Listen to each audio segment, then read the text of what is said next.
में हमने चोरों की तरह आपके अदारे में आए हैं, हमने चीज़ें चेक की हैं, हमारे ज़राए ने जो हमें बताया था वो तकरीबन नाज़रीन अगर मैं बताता चलूँ तो आपने भी देखा है स्क्रीन पे सब कुछ चल रहा है कि वो चीज़ें उनमें सदाकत है, जो चीज़ें हमें हमारे ज़राए ने बताई थी हमने तो वो देखा है। नाज़रीन आपकी स्क्रीन पे चल रहा है, आप भी देख रहे हैं, तो अभी हम इनसे भी जानते हैं। अच्छा सर बताइएगा कि अगर कोई अपना पेशेंट यहाँ पे लाना चाहे तो उसके लिए आप हमें बताएं कि क्या किस प्रोसीजर को फॉलो करना पड़ेगा? जी दोनों सूरतें होती है, एक तो पेशेंट खुद घर वाले ले आते हैं, अगर पेशेंट एग्री ना हो, विलिंग ना हो तो फिर वो फैमिली हमसे रब्ता करती है, उसमें व्हाट्सएप की सूरत में वो पेशेंट की डिटेल गाइडेंस की डिटेल हमें सेंड करते हैं, तो उसके मुताबिक हम जाके पेशेंट घर से पिक कर लेते हैं। एक पेशेंट जिस तरह अभी आपने कहा है कि वो जो पेशेंट्स के घर वाले हैं वो रब्ता करें, एक पेशेंट होता है कि वो आने के लिए तैयार ही नहीं होता, वो उनके साथ लड़ता है झगड़ता है, मारपीट पे वो उतर आता है, उसके लिए क्या है? उसके लिए टीम हमारे पास अवेलेबल है। ठीक है, फैमिलीज जब रब्ता करती हैं तो हम करंट लोकेशन पे पहुंच जाते हैं, ठीक है, तो पेशेंट को पिक कर लेते हैं। उसके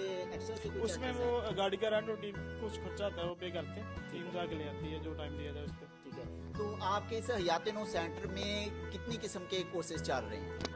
इसमें मतलब दो ही हैं, ड्रग्स और साइकोलॉजिकल प्रॉब्लम्स, दोनों के ही डील किया जाता है। ठीक है, ड्रग्स में वॉइस टेस्ट जो भी है। टाइम पीरियड के बारे में टाइम पीरियड ट्रीटमेंट के हवाले से 4 मंथ का है, 3 मंथ मेडिसिन देती है, जो 4th मंथ है उसमें विदाउट मेडिसिन पेशेंट को रखा जाता है, मेडिसिन और काउंसलिंग के जरिए इलाज। जिनके बच्चे नशे जैसी बुरी लत में मुब्तला हैं वो कब और इसका टाइम क्या है, वो कब अदारे में पेशेंट्स को लेकर आएं? अस्सलाम वालेकुम डॉक्टर साहब, कैसे हैं? ठीक ठाक? अल्हम्दुलिल्लाह ठीक ठाक, आप बताएं कैसे हैं? अल्हम्दुलिल्लाह अल्लाह का एहसान। अच्छा डॉक्टर साहब बताइएगा कि आप इस अदारे के साथ कब से मुंसलिक हैं? जी मुझे ऑलमोस्ट 8 मंथ्स हो गए हैं हयात नो में एज ए मेडिकल ऑफिसर काम करते हुए, और इस दौरान जैसा कि आपने पहले मेंशन किया कि कब पेशेंट्स आते हैं, यूजुअली डिपेंड करता होता है कि किस तरह के सिम्टम्स वो परसिस्ट कर रहे हैं पेशेंट्स के अंदर। और अगेन याद रखिएगा जो नशा है वो इटसेल्फ तो जो इफ़ेक्ट्स बॉडी पे काज करता ही करता है, इसके अलावा इसके साइकेट्रिक बहुत इफ़ेक्ट्स होते हैं, तो वो ना सिर्फ उनकी अपनी ज़ात के लिए जो से होते हैं बड़े गलत साबित होते हैं, दूसरा फैमिली को भी बड़ा नेगेटिवली इफ़ेक्ट करते होते हैं। तो मेनली जब